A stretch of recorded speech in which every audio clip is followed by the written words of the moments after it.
Hello. Wow, this is like, I'm telling you, man, I grew up in the 70s, and this is like the 70s all over again. Like, this is incredible. This is how they used to look back in the day. Like, unbelievable. Would you mind if I did a little footage on you? Like, this is like, you're like one of the last 70s stores out there. I think the only other one is Mile High in Denver. We'll see the master at work here. This is so you're using your mental filing system to find these books, huh? I read the labels on the boxes. That's how Okay. clever it is. That's the old school way. That's how we did it in the 70s.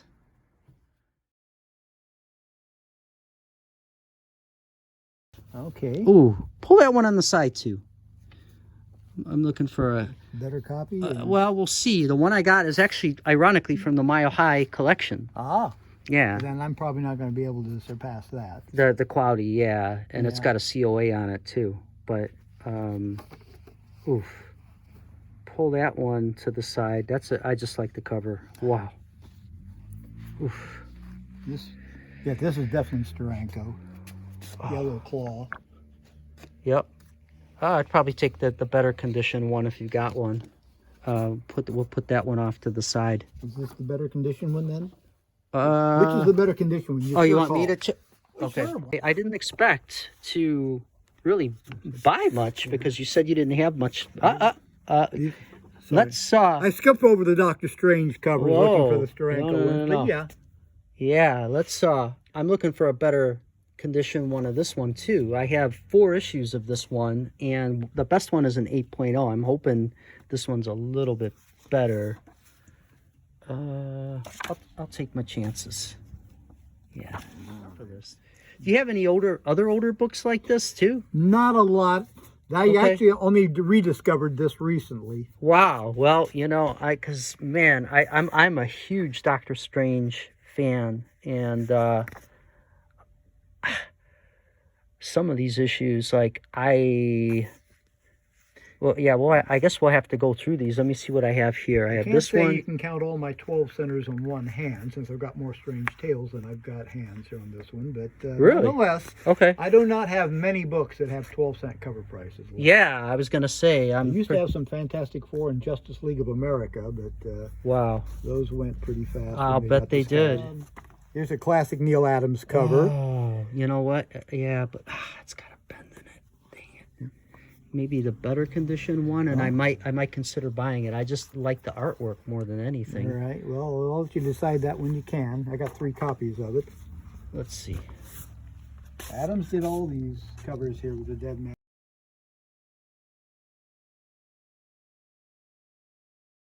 Okay. What inspired you to get into the comic book selling business? I read them. Okay, that's a pretty good answer. No, I think I'll try to keep this one brief, not easy.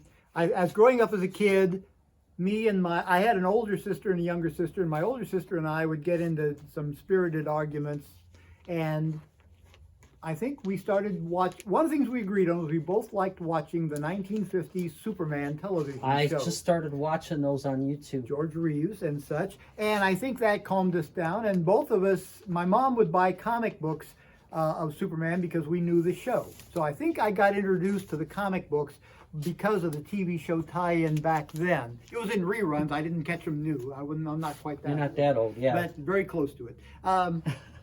So I think that's where we discovered comic books, and once I began reading them, I began collecting them. I found superhero books I liked real quick. I mean, I bought everything. I bought Archie's and Casper's and all the comics of the day, pretty much. I bought Classics Illustrated. But the superheroes are what grabbed me at that time. Okay, yeah, last question. Until the next time. Sure. You opened the store in 1976, right?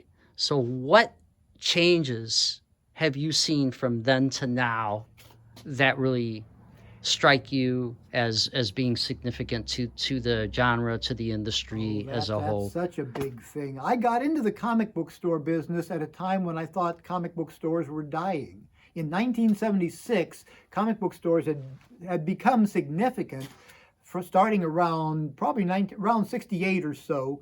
And I thought I was getting in very late on the game. So I thought the hobby, like a lot of people, was dying. And right about the time that I opened the store was the era that Phil Suling in New York created what became known as direct market comics, selling the books from the printers and the publishers directly to the retailers without going through middlemen distributors. Yep. That was the most significant change because comics were losing money, and most people working in the comics industry, but what are you going to be doing in 5 years when this whole comic thing finally blows over? Right. But by being able to let retailers buy comic books at a vastly better discount and cater for the first time ever to the collectors as opposed to the casual buyers. So we got much more better comic books in that area. But it was still being aimed at the collector and the investors who were fussier about what they wanted. And if an artist who was great at humor suddenly found himself being told you're only going to be drawing superhero books for the rest of your life, some of them adapted, some didn't. And some of these guys went out of work and were out of some of the superhero artists who were big in the early 60s, who were popular with the public, were no longer popular with the comic collectors. Herb Trimpe, who drew the Incredible Hulk, He for did years. some of the best Hulks, like my all-time favorite, like that. Actually, number 174 is my all-time favorite cover. That's where he's in space, floating around. Okay, I don't remember that. cover. And he's fighting Cobalt Man in space. Yeah, he said, but Trimpe was judged not a fan favorite, and he pretty slowly got pushed off the book. He tried adapting his art style. At one point, he tried imitating what he considered the best of the Image Comics artists, tried to do the more dynamic layouts and designs and more drool between their teeth and all these things that were, but people just associated him with the Hulk and just weren't giving him assignments. Yeah. He wound up he started teaching art school in New York, and he eventually... Well, he did okay. He did okay in because the end. teachers, And they got a union. They get a steady salary, and no one drew comic books because they made money in them. They drew comics because that's what they wanted to draw. do. So Yes. much, anyone could make more money if you left comics and drew in commercial things, for advertising firms and such. Right. But as they said, And comic now you've book got- fans, the heart wants what the heart wants. Right. And they wanted to draw superhero books, so they either made it work or they cried. Do you think digital comics will become a thing of the future? I'm sure they are. I don't think, again, collectors and investors, NFT is an example of something that's failing as far as collectors are really concerned. You can charge money for intangible products. Exactly, and they want something they can hold in their Exactly. hand. A hard asset. That's what I call it. I mean, So- said even digital comic books like Comixology is having problems right now, and some other companies, because when the push comes to shove, people really want to see the books, hold the books. Yep. But thank you for doing this interview. Thank you for these great, awesome books. I will be back to buy more. I will need to compile some more cash. But thank you, Clyde.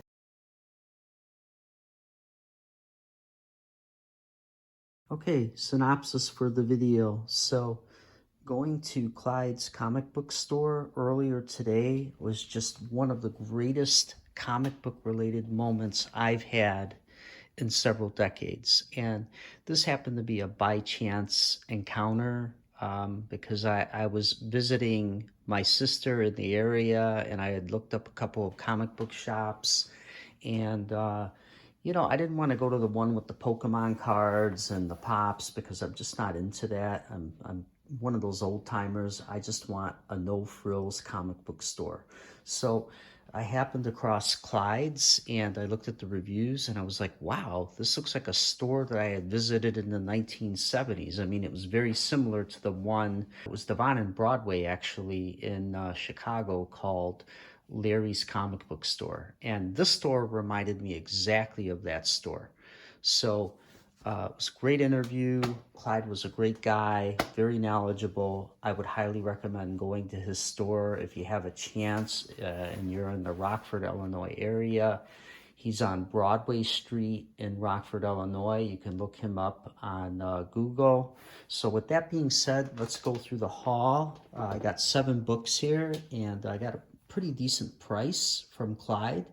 So first book is, this is a Neal Adams cover. I believe it's the first Neil Adams Dead Man cover. This is Dead Man's third appearance, and I would definitely give this book probably a 7.5, not pressed. If I do press this book, maybe I can get it to a higher grade.